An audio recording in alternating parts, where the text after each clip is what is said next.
Out of 100 people from age 20 to 65, 1 will become rich, 4 will become financially independent, 5 will be still working, 28 will be dead, and 62 will be dead broke. So if you want to be wealthy and you want to be part of that 5%, you have to do what everyone else isn't doing. You have to start doing what the rich are doing. Hi guys, my name's Ren. Welcome back to my channel. This channel is all about leveling up and becoming the best and baddest version of yourself, and this video is all about habits that you can start doing today that the rich do, and also habits that the poor do that you don't even realize that you're probably doing, and how to get out of those. Don't work for money. Don't work for money. That sounds crazy. That's what everyone does. That's what 95% of the population does. They work for money. However, the rich have learned very early on that working for money it's not worth it. Exchanging your time for money is not how you become rich. So what we have to do is we have to learn to do things that will make us money, but we're not exchanging our time for money. For example, most people, the average person, has a job, and that's fine. I'm not telling you to go out and quit your job tomorrow. However, while you have that job, you need to be working on your dreams and how you're going to become wealthy. And that is finding something that you can do once that may take you a couple of months, even maybe a year, but that then can generate you money again and again and again. So an example of this, a lot of people are now doing YouTube. For example, this is an example. You can make a video once and then it can generate you money for months and years afterwards. Book, you could write a book and then that generate you money. You could sell a product that then will generate you money. You can have a website, start a subscription. There's so many things that you can put work into once, but then generates you money for years to come, and you're not actually exchanging your time for money. Because one of the main things that the rich people have learned that poor people haven't is that your time is way more valuable than money. You can actually get money back. You can spend money and it can come back. It always does. However, with your time, you can't get that back. Time does run out. Like if you run out of time, you've run out of time. So that is one of the biggest things I stress.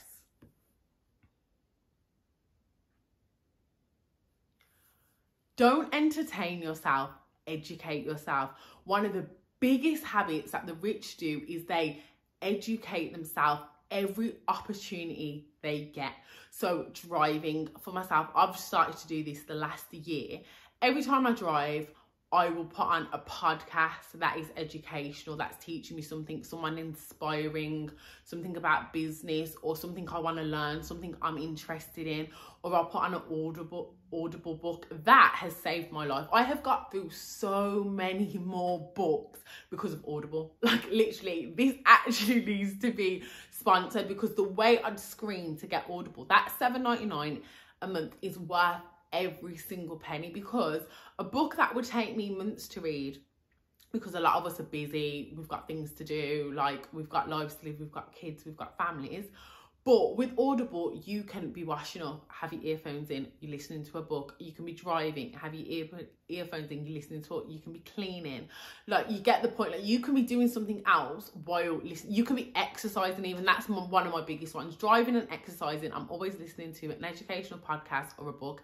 However, poor people tend to educate themselves. So they're on Netflix, they're playing the PlayStation, they're chilling, they're just on Instagram, on TikTok, they're scrolling. They're not actually educating themselves. So one of the biggest things you can start doing today is, in your spare time, swapping out those entertaining shows for something that's actually going to teach you something. It might be a trade, it might be something you want to know, it might be how to start that business.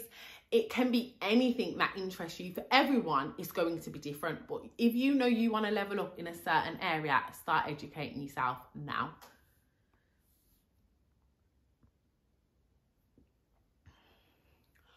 Most rich people do not have jobs. 80% of rich people made their wealth by owning a business own a business. I used to hate this one because I always thought, I don't really want to own a business. Like, it just seems like a lot of stress. However, it is one of the quickest ways to get rich today. And owning a business can look like a range of different things. That can be a one-man business where you do something and then that's your business. You offer a service or you sell a product. But like we said, we don't really want to be exchanging our money for time. So finding a business where you can offer a service or write a course or write a book or sell a product, something you can work on once and then make money from, is perfect. But honestly, you want to own a business because you working a job, you are making someone else rich by working in their business. You're exchanging your time for money, which they know their time is more valuable.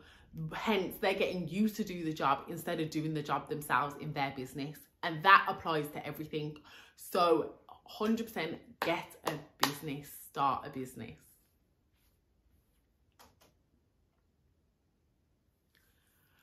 Rich people have no limit. They do not see limits. When they look at a situation, they always see opportunity.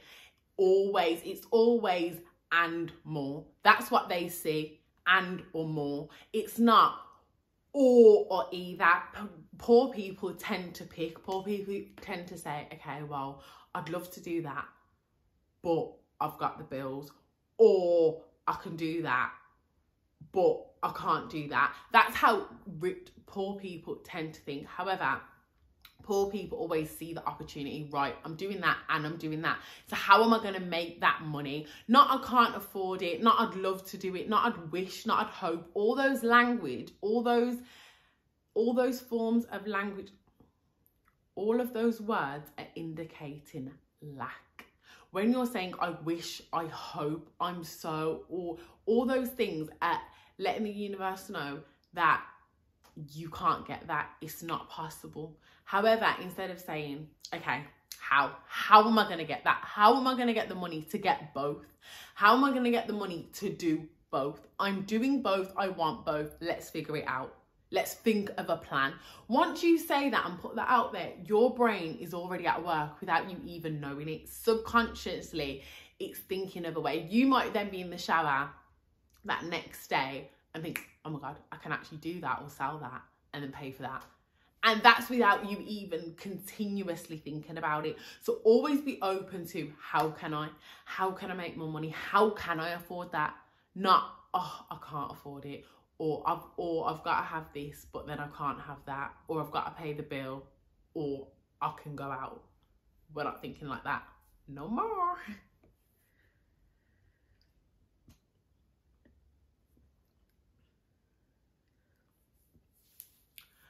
Choose your advisors wisely. So many poor people or your average person are asking people who have an income lower than themselves or a similar income on money advice. It doesn't even make sense. I get it because I have done it in the past. I am definitely guilty for it because a lot of people are not going to have like a rich person around them, or maybe someone that they admire. Like, I read a lot of books and they're always like, I have read a lot of books and you always hear, find a mentor, speak to your rich friends, ask someone you admire. And I've always been like, but what about if you don't have that person? The internet is your friend. Videos like this, people that have done it, and books, there's so much education out there now in so many different forms that you can find a virtual mentor. You can find someone rich virtually that will literally do a video like this or do a podcast or do a book and explain to you better ways to save, spend and invest your money instead of maybe going asking mom, dad, sister, cousin, friend, and they're worse off than you or they're in the same position of you. And most importantly, don't have the same dreams as you. Not everyone dreams to be wealthy. Not everyone has that desire. So how can we ask people that may not have that desire or think it's possible to then support us and advise us? It doesn't make sense. So make sure when you're asking for advice, you're asking the right people or you're going in search for the right people. You might not be able to ask them directly, but you're hunting out that content so that you can get the correct information. Guys, I hope you liked the video today, and if you did, please like, comment and subscribe. I'm very happy